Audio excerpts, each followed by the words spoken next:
জ্বালানি তেলের খোঁজে রাজধানীর এক পাম্প থেকে অন্য পাম্পে ছুটছেন পরিবহন মালিক চালকরা। সকাল থেকেই বেশিরভাগ ফিলিং স্টেশনে তেলের জন্য দীর্ঘ লাইন, কিন্তু মিলছে না কাঙ্ক্ষিত জ্বালানি। দুপুরের পর ডিপো থেকে পাম্পে তেল এলেও তা শেষ হয়ে যায় সন্ধ্যার আগেই। পাম্প মালিকরা বলছেন, ডিপো থেকে তাদেরকে কম তেল দেওয়া হচ্ছে।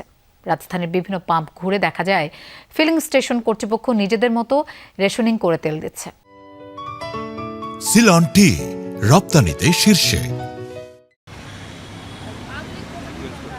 2 ঘন্টা লাইনে দাঁড়িয়েও শেষমেশ জ্বালানি তেল পাননি ব্যবসায়ী হাসান। তার আগেই ফুরিয়ে গেছে এই পাম্পের তেল। এখন অপেক্ষা ডিপো থেকে তেল আসার। এর আগে পাম্পে পাম্পে ঘুরেই শেষ করে ফেলেছেন গাড়ির জ্বালানি।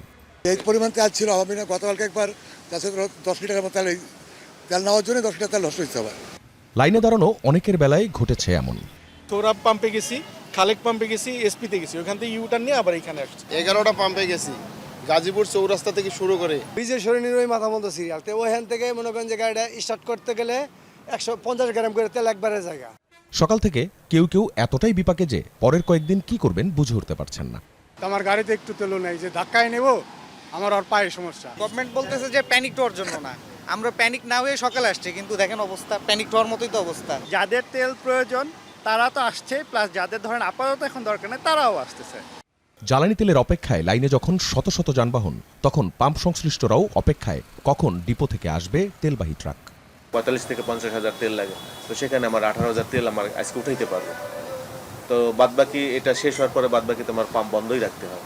দুপুর 1টার পর ফতুল্লার 4 ডিপো থেকে তেলবাহী ট্রাকগুলো ঢুকতে থাকে রাজধানীর পাম্পে।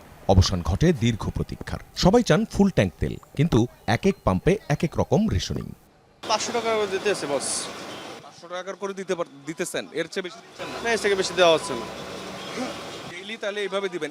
এইটা কি আপনারা নিজেরা সিদ্ধান্ত নিয়েছেন? এটা অফিস থেকে বলছে যে তেল তো কম, সবারই যেন অল্প করে সবার পৌঁছেই দেওয়া। একদিকে রেশনিং, অন্যদিকে আবার গ্যালনে করে তেল নেয়ার ঘটনাও চোখে পড়ে। 30 লিটার করে নিচ্ছি, জেনারেটর চালানোর জন্য তো অপারশক্তি। ডিপো থেকে নিকুঞ্জের এই পাম্পে তেল নিয়ে এসেছেন আনোয়ার। বললেন, ডিপো থেকেই কোটা পদ্ধতিতে তেল পেয়েছেন আগের চেয়ে কম। এই 13.5 ডিজেল আর অকটেন 18 মতো পাওয়া গেছে। আর অন্য সময় কত পেতেন? অন্য সময় আর একটু বেশি পাওয়া যেত। এখন যে পরিমাণ তেল নিয়ে আসছেন, এটা শেষ হইতে কতক্ষণ লাগবে? এইটা তো মনে হয় বিকাল নাগাদ শেষ হয়ে যাবো। এদিকে যখন তেলের জন্য লম্বা লাইন, তখন ফতুল্লার তেলের ডিপোগুলোতে অপেক্ষায় শত শত ট্রাক। ডিপো বলছে, আগের বছরের এ সময়ের তুলনায় 20% তেল কম দিয়ে রেশনিং করছে তারা। তেল নিয়ে আতঙ্কিত না হওয়ার পরামর্শ বিদ্যুৎ ও জ্বালানি মন্ত্রীর। তিনি আবারও জানান, দেশে তেলের পর্যাপ্ত মজুদ রয়েছে। হঠাৎ করে মানুষ হুমড়ি খেয়ে পড়ছে পেট্রোল পাম্পে। আমরা তো একটা প্রসেসের পেট্রোল পাম্প চলে, আমরা যেভাবে তেল দেশে বাড়িতে দেয় সেই নিয়মের এখন ভেঙে পড়ছে সেই নিয়মটা। যারা নাকি সারা দিনে যে তেল বিক্রি করতো সেই তেল 3 ঘন্টায় শেষ করে ফেলছে।